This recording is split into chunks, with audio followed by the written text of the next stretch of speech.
I think we have a natural desire to create things.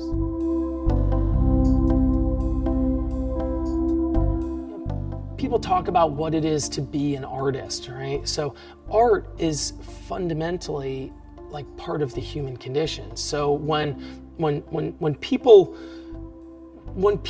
began to tell stories, right? When people began to tell, like nobody knows, like, you know, did religion come first or did art come first or anything like this? There's this like thing that happened when we started telling stories, and when we started telling stories, you know, obviously most of them were probably verbal, but people started, you know, start drawing pictures and they start like expressing things in all these different kind of ways. So, you know, it's all interconnected in my mind that it is just part of the human condition. One of the really beautiful things about working with clay is that it is something that people have been doing probably since the cognitive revolution some 70,000 years ago. This is something that human beings did, you know, before art schools, before ateliers, before, you know, the French Academy, before any of this, before the Renaissance. This is things that people have naturally kind of done. So there's something that's very beautiful and intuitive and human about kind of this process.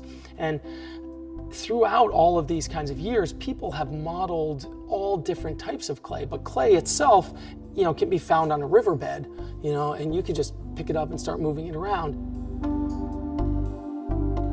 For me as an artist, what I do is my work starts as an abstraction.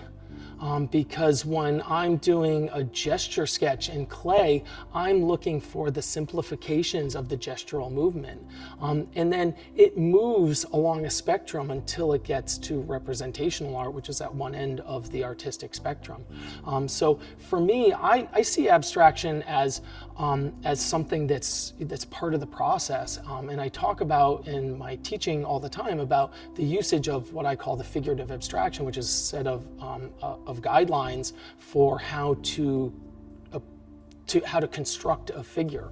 So I see myself as an abstract artist until the end. And so maybe my finished process doesn't appear to be abstract to people, but in order to get to this, it's spent most of its life as an abstraction.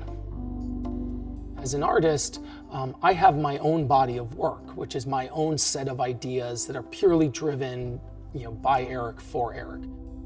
The commissions are, you know, the public work is when somebody comes to me and says, "Hey, Erik, I want you to make this," and that is a little bit different because the initial idea is coming from someone else. So when that initial idea comes from someone else, you know, they're saying what the subject matter is.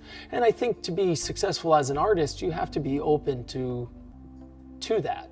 I think the key is to be able to put something in you into that thing. So when the Fisherman's Committee, when I was working with them, you know, I'm not a fisherman. I don't fish. I haven't been out on a fishing boat. I haven't done that thing. But I am a son and I am a father.